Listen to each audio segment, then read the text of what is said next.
Hi guys, welcome to my YouTube channel health education guider VK पे आपका स्वागत है। आज मैं बात करूंगा आशा चयन के संबंध में। मध्य प्रदेश में जाने आशा वर्कर्स बनने के लिए क्या है योग्यता, चयन प्रक्रिया, सैलरी और कहाँ मिलेगी नौकरी। इस संबंध में हम विस्तार से बात करेंगे। लेकिन अगर आप मेरे चैनल पर नए हैं तो चैनल को सब्सक्राइब कर लीजिए, लाइक कमेंट शेयर करिए। आशा वर्कर या एक्रीडेटेड सोशल हेल्थ एक्टिविस्ट आशा का पद केंद्र व राज्य ब्राज़ील के स्वास्थ्य मंत्रालय या स्वास्थ्य विभाग के जिला स्वास्थ्य में राष्ट्रीय स्वास्थ्य मिशन एनएचएम कार्यक्रम के तहत गांव स्तर पर होता है।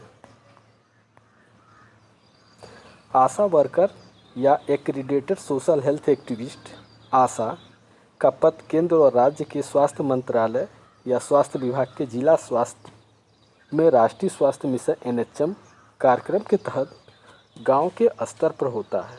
आशा कार्यकर्ता का पद लगभग सभी राज्यों में कई स्तरों पर अस्थायी आधार पर होता है।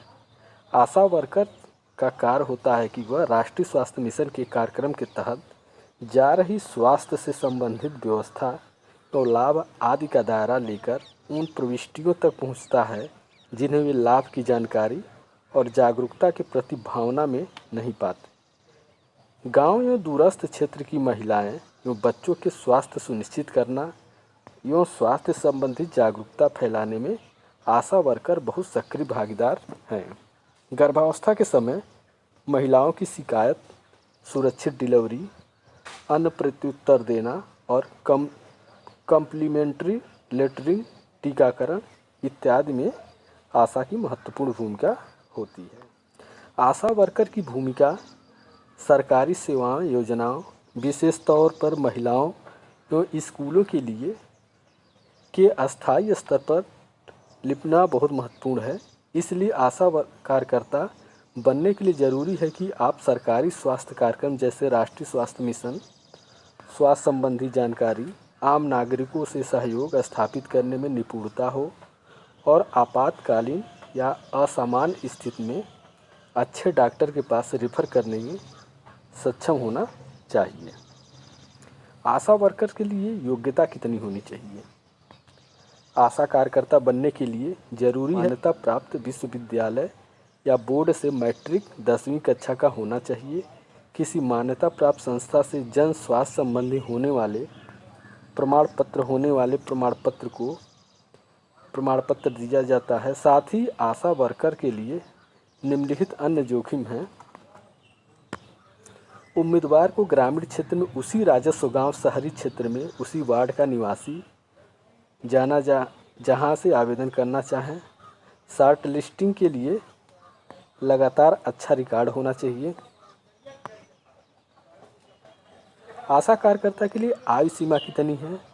आशा कार्यकर्ता का पद अस्थायी रूप से होने के कारण इसके लिए नियमित कर्मचारी की तरह आयु सीमा निर्धारित नहीं होती है। फिर भी साक्षरता की अधिकतम आयु 25 से 45 वर्ष से अधिक नहीं होनी चाहिए। आशा कार्यकर्ता के लिए चयन प्रक्रिया क्या है? आशा वर्कर के पद पर भाषा का चयन आमतौर पर साक्षात्कार के आधार पर किया जाता है। हालांकि रिक्तियों के नमूने यदि कम संख्या में आवेदन प्राप्त कर रहे हैं तो संबंधित संस्थान की शॉर्टलिस्ट के लिए एकल रिकॉर्ड के आधार पर चयन कर सकते हैं।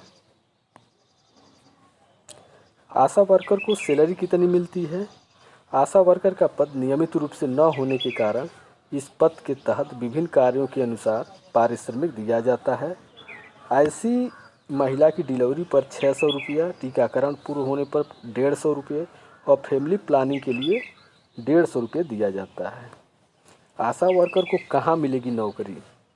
आशा कार्यकर्ता का पद केंद्र और राज्य के स्वास्थ्य मंत्रालय या स्वास्थ्य विभाग के जिला स्वास्थ्य बीमा में राष्ट्रीय स्वास्थ्य मिशन एनएचएम कार्यक्रम के तहत गांव के स्तर पर होता है। इसलिए इस पद के लिए रिक्तियां समय समय पर राष्ट्रीय स्वास्थ्य मिशन के द्वारा समय समय पर कार्य करते रहते हैं।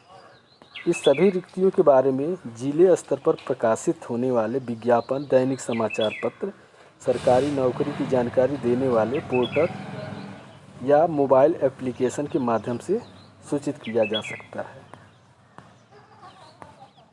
तो आपने देखा आशा वर्कर्स के काम क्या होते हैं, इनकी योग्यता, चयन प्रक्रिया और कैसे इनको नौकरी मिलती है इत्यादि के बारे में हमने आपको विस्तार से बताया है। ये जानकारी आपको कैसी लगी कमेंट करके ज़रूर बताइए, और एक और जानकारी के साथ अगले वीडियो में मिलते हैं। तब तक के लिए नमस्कार।